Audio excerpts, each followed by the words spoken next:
Hello aspirants, welcome to my channel UPSC Study and Guidance. I'm going to continue with the detailed PYQ series. This is the lecture 4.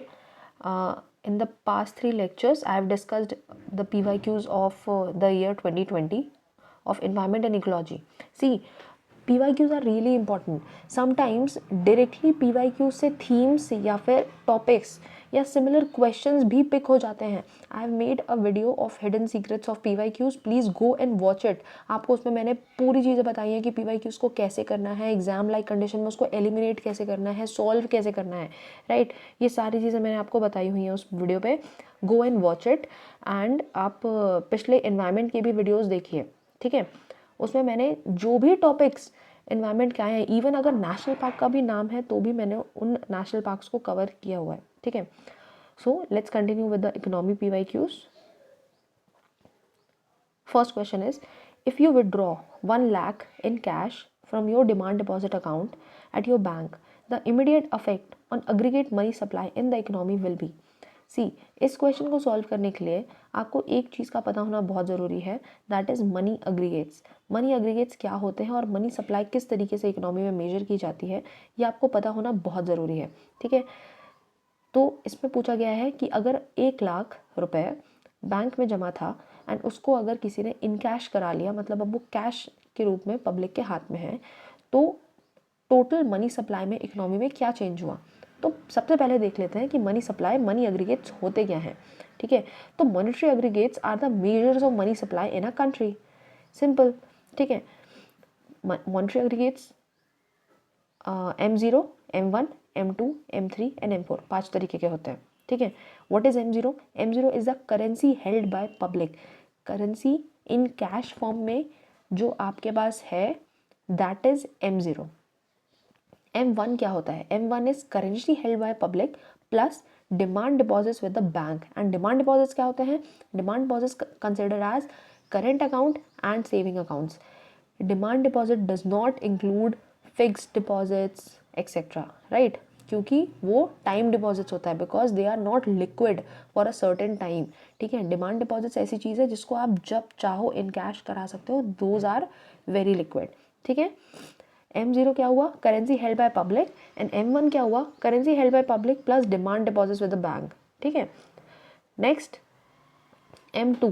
M2 is M1 plus saving account deposit with the post office. देखिए, दो जगहों पे demand deposits के रूप में या फिर saving accounts open हो सकते हैं. That one is post office, the second one is bank, ठीक है. तो बैंक का डिमांड डिपॉजिट्स हमने ऐड किया M1 में. M1 में सिर्फ currency held by public and demand deposit with the bank है. M2 में इसके साथ, मतलब M1 में जो चीज़ें हैं, M1 के साथ आपका एक और चीज़ इंक्लूड हो जाएगा, वो है saving account deposits with the post office, ठीक है. M2 में ये हो जाएगा. नेक्स्ट M3 क्या होता है? M3 में बैंक का पूरा डिपॉजिट, चाहे वो डिमांड डिपॉजिट हो या टाइम डिपॉजिट हो, पोस्ट ऑफिस की चीज़ें M3 में इंक्लूड नहीं होती हैं, ठीक है.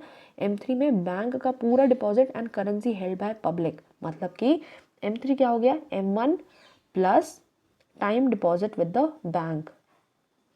M3 is really important for the RBI also, because central bank tracks the growth of M3 to help forecast inflation. M3 जिस मनी सप्लाई का के बारे में बताता है, उसे ही यूज़ किया जाता है इन्फ्लेशन को फोरकास्ट करने के लिए, ठीक है, बाय द सेंट्रल बैंक, मतलब RBI, ठीक है. Next, what is M4? M4 is M3 plus total deposit with the post office. M4 में क्या हुआ? M3 मतलब कि currency held by public, total deposits with the bank plus total deposits with the post office, चाहे वो savings account हो, चाहे वो फिक्स डिपॉजिट्स हो, कुछ भी हो, ठीक है. M4 में पूरा का पूरा मनी सप्लाई जितना भी इकोनॉमी में है, सब कुछ आ जाता है, ठीक है. वन मोर थिंग, एक और चीज़ यहाँ पे जाननी बहुत ज़रूरी है, that we are not counting inter bank deposits here, ठीक है. मतलब एक कॉमर्शियल बैंक दूसरे बैंक के पास जो अपना कुछ अमाउंट डिपॉजिट रखता है, हम उसे इंटर बैंक डिपॉजिट्स कहते हैं.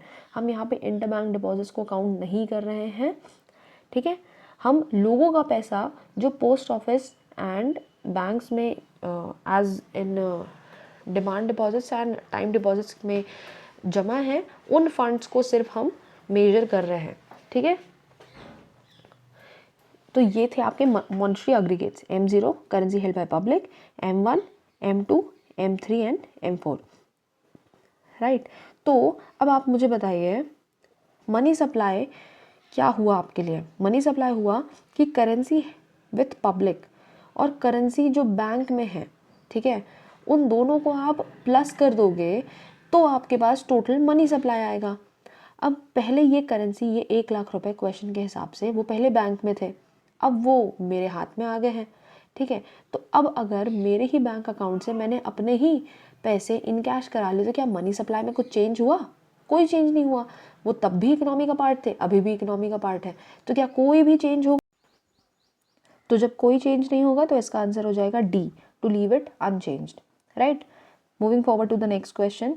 इस फ्लो चार्ट को आप रेफर कर लीजिएगा, ये बहुत इंपॉर्टेंट है, ठीक है। And one more thing, M1 and M2 को नैरो मनी कहते हैं because these are most liquid in nature, and M3 and M4 are known as broad money, ठीक है, because of it is comparatively less liquid.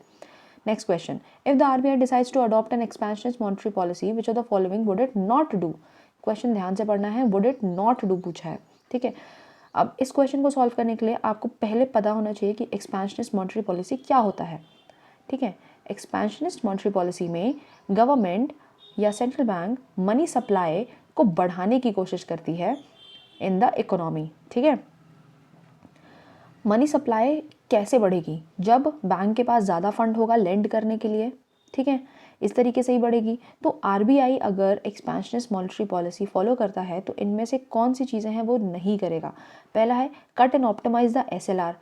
सी आपको पता होना चाहिए कि एसएलआर क्या होता है। एसएलआर कुछ परसेंटेज ऑफ अमाउंट होता है जो बैंक्स को सेट असाइड करना पड़ता है कि इन फ्यूचर अगर बैंक रन या कोई भी सिचुएशन आए ऐसी तो उस वक्त वो उस पैसे का यूज़ कर सकें, ठीक है।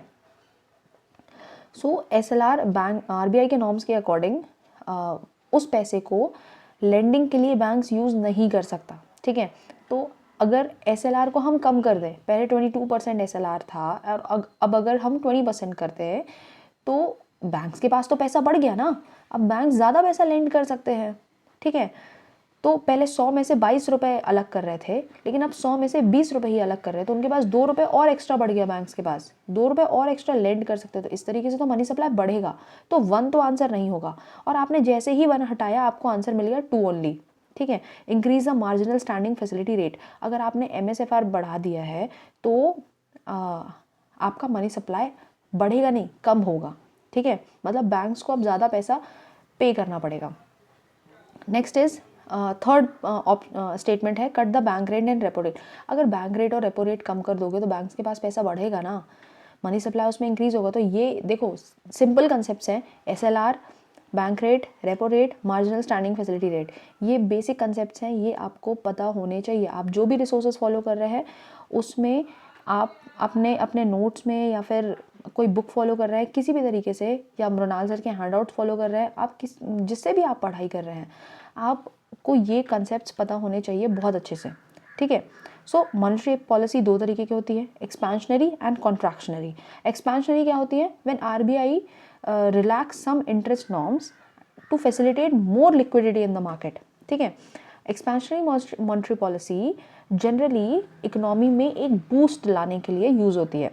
Next is contractionary monetary policy, ठीक है। कॉन्ट्रैक्शनरी मतलब कि it slows down the rate of growth of the money supply in the economy, ठीक है। मनी सप्लाई को कम करने के लिए कॉन्ट्रैक्शनरी, मनी सप्लाई को बढ़ाने के लिए एक्सपेंशनरी, ठीक है। अब इसके लिए कुछ टूल्स आरबीआई यूज करता है।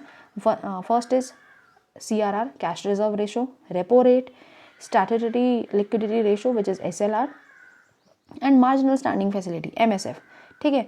तो मैंने इसमें टेबल बनाया हुआ है कि अगर कॉन्ट्रैक्शनरी के लिए करना है तो हम कौन सा रेशो या रेट को हम इंक्रीज़ करेंगे और एक्सपेंशनरी के लिए हम उसको डिक्रीज़ करेंगे, ठीक है। ये चीज़ें मैंने लिखी हुई है। इसमें लिखा हुआ है मैंने MSF, मार्जिनल स्टैंडिंग फैसिलिटी को डिक्रीज़ करेंगे एक्सपेंशनरी के लिए, ठीक है। और यहाँ पे क्या लिखा हुआ था? इंक्रीज़ करेंगे, ठीक है।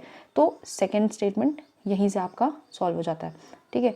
नाउ MSF क्या होता है? MSF, CRR, SLR मैंने आपको अभी थोड़ी देर पहले बता दिया, रेपो रेट, ये सारी चीज़ें आपको पता होना चाहिए। MSF इसमें ये होता है कि ये एक ऐसी फैसिलिटी है सेंट्रल बैंक ने प्रोवाइड करी है बैंक्स को, so that those banks can borrow funds from the RBI. अब बैंक्स अगर आरबीआई से फंड बोरो करेंगे देन दे हैव टू पे सम इंटरेस्ट ऑन दैट, ठीक है।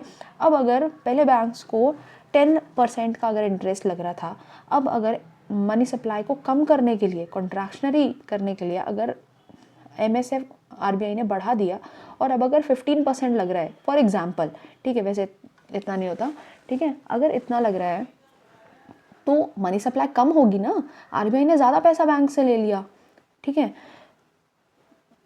इसीलिए इंक्रीज करेंगे अगर एमएसएफ को तो एक्सपेंशनिस्ट नहीं, कॉन्ट्रैक्शनरी मॉनेटरी पॉलिसी होगा, ठीक है। तो ये सारी चीज़ें आपको पता होना चाहिए। Moving forward, next question, consider the following statements. पहला है, in terms of short term credit delivery to the agricultural sector, district central cooperative banks deliver more credit in comparison to scheduled commercial bank and regional rural bank। देखो इस question को ना थोड़ा common sense लगाओ। District central cooperative banks, ठीक है, इनके पास कितना अमाउंट होगा? क्या शेड्यूल्ड कमर्शियल बैंक से ज़्यादा अमाउंट होगा? आपने बेसिक इकोनॉमी भी पढ़ी होगी ना, तो आपको पता होगा कि शेड्यूल्ड कमर्शियल बैंक्स का कंट्रीब्यूशन लोन्स में सबसे ज़्यादा होता है, ठीक है, अराउंड 75 to 80%, ठीक है, कंट्रीब्यूशन शेड्यूल्ड कमर्शियल बैंक्स का होता है, ठीक है। तो फर्स्ट स्टेटमेंट तो वैसे ही गलत है, यहाँ पे सीधा सीधा ऐसे ही बोला गया है कि डिस्ट्रिक्ट सेंट्रल कोऑपरेटिव बैंक्स का कंट्रीब्यूशन ज़्यादा होता है, किससे? शेड्यूल्ड कमर्शियल बैंक से भी, ठीक है, एंड रीजनल रूरल बैंक और ऐड कर दिया, समझ रहे हो, ठीक है। तो ऐसा किसी भी तरीके से पॉसिबल है नहीं, ठीक है। तो फर्स्ट स्टेटमेंट तो वैसे भी गलत है। Second is, one of the most important function of DCCBs is to provide funds to the primary agriculture credit society. बहुत जनरल स्टेटमेंट है, डीसीसीबी ये नहीं करेगा तो और क्या करेगा?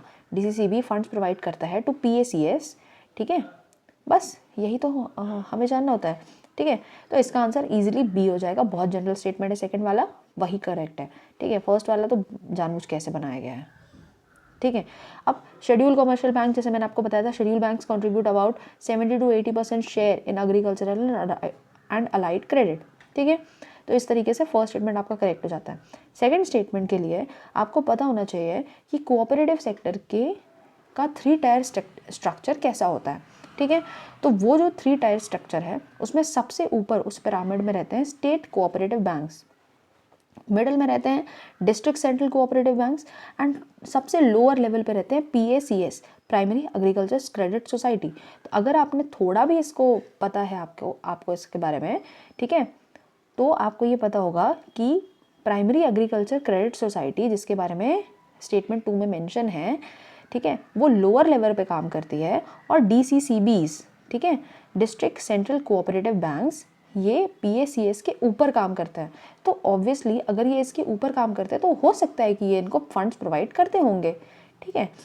अगर आपको इतना भी पता है तो भी आप सेकंड स्टेटमेंट सीधे सीधे करेक्ट करेंगे और फर्स्ट स्टेटमेंट रॉन्ग करेंगे, ख़त्म, ठीक है। सी, तो इतना बेसिक नॉलेज आपको पता होना चाहिए, ठीक है।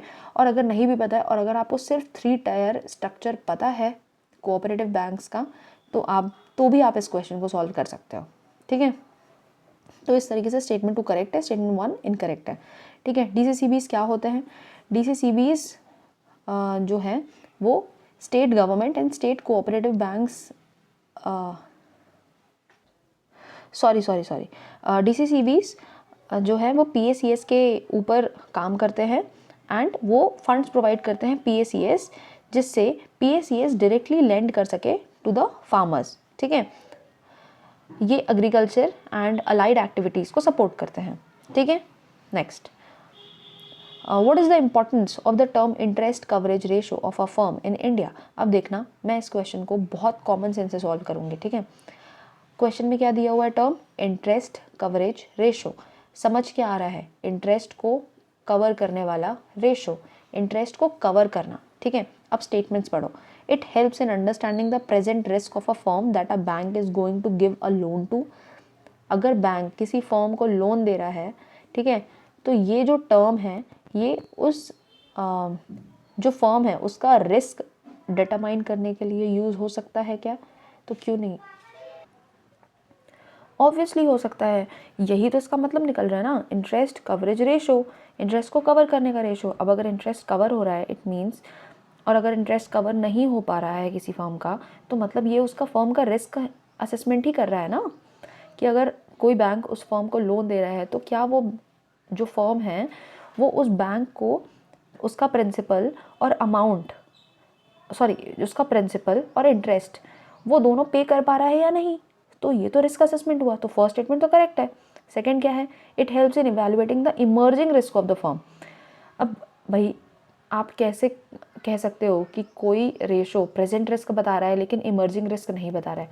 ऑब्वियसली बता रहा है। अगर इंटरेस्ट कवरेज रेशो बहुत अच्छा है, ठीक है, इट मीन्स वो जो पर्टिकुलर फर्म है वो फ्यूचर में भी लोन को पे ऑफ करने के लिए केपेबल है, ठीक है। तो 1 और 2 तो सेम स्टेटमेंट्स हैं, बस present risk and emerging risk है। अब इसमें ओवर थिंकिंग को कुछ नहीं करनी है बिल्कुल भी, ठीक है। सो फर्स्ट और सेकंड स्टेटमेंट तो करेक्ट है। थर्ड देखते हैं, the higher a borrowing firms level of interest coverage ratio the worse it is its ability to service its debt. अब देखो बोल रहा है कि इंटरेस्ट कवरेज रेशो किसी फर्म का जितना हाई होगा, क्या उस फर्म का ability to pay off its debt उतनी कम होगी क्या? नहीं, ये तो उल्टा लिखा हुआ है ना। यूपीएससी बहुत सारे क्वेश्चंस में ऐसा करता है, वो उल्टा लिख देता है कि इंटरेस्ट कवरेज रेशियो ज़्यादा होगा तो उसकी कैपेबिलिटी कम होगी to pay off its date, ठीक है। तो ये तो गलत है। तो 3 हटाओ, आंसर पाओ। 1 एंड 2 वैसे भी आपको पता है, 1 सही है तो 2 भी सही है, 2 सही है तो 1 भी सही है, ठीक है। तो ए आंसर हो जाएगा 1 एंड 2 ओनली, बस कॉमन सेंस, ठीक है। इंटरेस्ट कवरेज रेशो क्या होता है अब जान लो, नेक्स्ट टाइम अगर इसका डेफिनेशन पूछ ले तो आपको पता होना चाहिए। इंटरेस्ट कवरेज रेशो क्या होता है? It is the ability of the firm to take the loan और debt and repay it within the tenure of the loan, ठीक है। डिले नहीं करना, एनपीए नहीं बनाना, और ऑन टाइम अगर लोन रीपे करने की जो एबिलिटी है फर्म की, उसे कहते हैं हम इंटरेस्ट कवरेज रेशो, ठीक है। ये प्रेजेंट रिस्क और इमर्जिंग रिस्क दोनों बताता है फर्म का, ठीक है। इस हिसाब से स्टेटमेंट 1 और 2 दोनों करेक्ट है। वन मोर थिंग, अगर किसी कंपनी का interest coverage ratio is more than 1.5, it means that particular firm or that particular company is able to meet its debt, ठीक है। तो 1.5 एक सेफ पॉइंट है, ठीक है।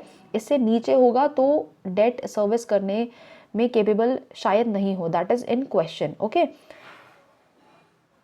तो इस हिसाब से स्टेटमेंट 3 इनकरेक्ट है, स्टेटमेंट 1 और 2 करेक्ट है, ठीक है। तो ये सारी चीज़ें आपको पता होना चाहिए। कंपनी का शॉर्ट टर्म फाइनेंशियल हेल्थ हमें पता चलता है इंटरेस्ट कवरेज रेशो से, ठीक है। And present and emerging risk भी पता चलता है कि वो कंपनी अपने डेट को पे ऑफ कर सकती है या नहीं, ठीक है। Moving forward, next question, in the context of Indian economy non financial debt includes which of the following. Simple सी चीज़ है, नॉन फाइनेंशियल डेट। ये इस तरीके के क्वेश्चंस ना बहुत बार आता है, आप 2024 में भी देखोगे ना, 2024 में भी ऐसा क्वेश्चन आया है कि इनमें से कौन सी जो चीज़ें हैं वो आई थिंक फाइनेंशियल प्रोडक्ट्स नहीं है, या ऐसा कुछ क्वेश्चन था जिसमें मोटरसाइकिल भी एक स्टेटमेंट में एक में था, ठीक है। तो देखो आप, इस तरीके के क्वेश्चंस बहुत रिपीट होते हैं कि कौन सा नॉन फाइनेंशियल डेट है, कौन सा जो है वो फाइनेंशियल इंस्ट्रूमेंट है। येस राइट, 2024 में जो क्वेश्चन आया था वो फाइनेंशियल इंस्ट्रूमेंट पे आया था, ठीक है। तो ये सारी चीज़ें आपको पता होना चाहिए। देखिए, जिसमें फाइनेंसेस इंक्लूड हो रहे हैं वो फाइनेंशियल इंस्ट्रूमेंट है, जिसमें नहीं इंक्लूड हो रहा है वो नहीं है।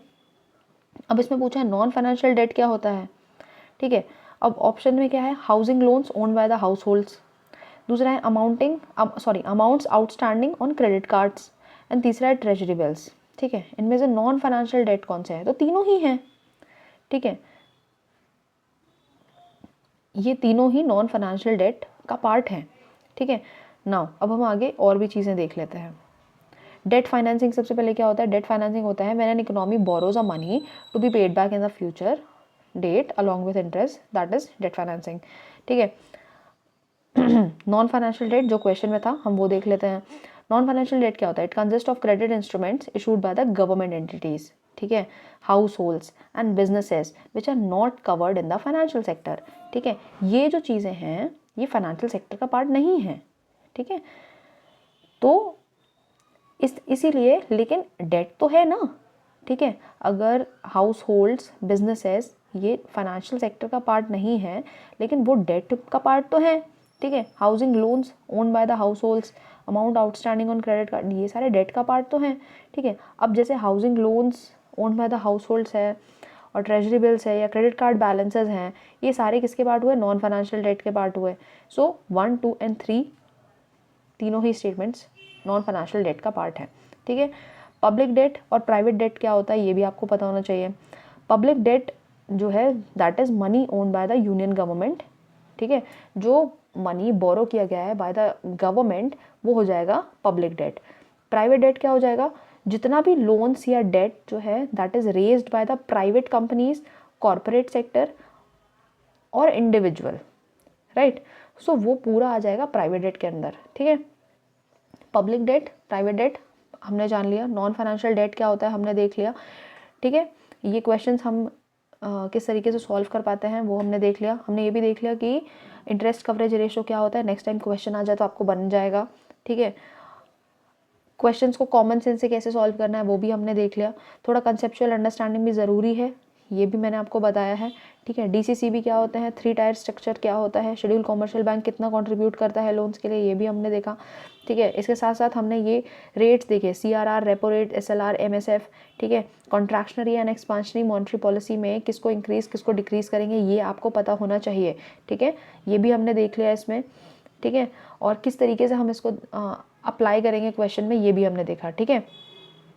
एंड आपको इन क्वेश्चन को सॉल्व करने के लिए किस तरीके की कॉन्सेप्चुअल अंडरस्टैंडिंग की ज़रूरत है ये भी मैंने आपको बताया, ठीक है। हमने मॉनेटरी एग्रीगेट्स भी देखे हैं, M0, M1, M2, M3, M4, ये भी चीज़ें हमने अच्छे से देख ली। नैरो मनी, ब्रॉड मनी क्या होता है, मनी सप्लाई किस तरीके से मेजर होता है, ठीक है। तो इकोनॉमी के बहुत सारे टॉपिक्स आपके PYQ से ही कवर हो गए। डिमांड डिपॉजिट अकाउंट क्या होता है, ये सारी चीज़ें भी हमने देख ली। तो CSE 2020 के इकोनॉमी में देखिए हमने अभी 5 या 6 क्वेश्चंस किए और हमने इतने सारे टॉपिक्स कवर कर लिए। तो देखो PYQs सिर्फ आपको आपके ऐसा नहीं करना है कि PYQ क्वेश्चन देखा उसका आंसर देखा और बस ख़त्म, ठीक है, ऐसा नहीं करना है। आपने 5 या 6 PYQs किए और आपने इतने सारे टॉपिक्स पढ़ लिए, यही होता है डिटेल्ड एनालिसिस PYQ का, ठीक है। तो आपको इसी तरीके से पढ़ाई करनी है। इससे क्या होगा, इससे आपका इकोनॉमी रिवाइज भी हो रहा है, आपके टॉपिक्स का भी अच्छे से रिविजन हो रहा है, और अब नेक्स्ट टाइम इन टॉपिक से अगर कोई क्वेश्चन उठ के आया ना तो आपसे बन जाएगा, और आपके PYQs का भी बहुत अच्छे से एनालिसिस हो रहा है। आप ये भी देख रहे हो कि आप उसको कॉमन सेंस से कैसे सॉल्व कर पा रहे हो, ठीक है। तो ये सारी चीज़ें बहुत इंपॉर्टेंट होती है। सो इसीलिए मैं कह रही हूँ please go and subscribe this channel, जिससे आपको आगे के लेक्चर्स भी टाइम टू टाइम मिलते रहे। एंड वन मोर थिंग, इस टेलीग्राम चैनल पे भी आप जाके आप टेलीग्राम चैनल को भी ज्वाइन करिए, बिकॉज मैं जो भी इंफॉर्मेशन है वो इसी टेलीग्राम चैनल में प्रोवाइड करूँगी, ठीक है। So please also go and watch the hidden secrets of PYQ का लेक्चर भी, ठीक है। वो भी आपको जानना बहुत ज़रूरी है, वो आपको बहुत हेल्प करेगा क्वेश्चन सॉल्व करने में, ठीक है। So go and watch it. So see you in the next lecture, ठीक है। जब तक रिवाइज करिए इसे, नोट्स बनाइए, ओके।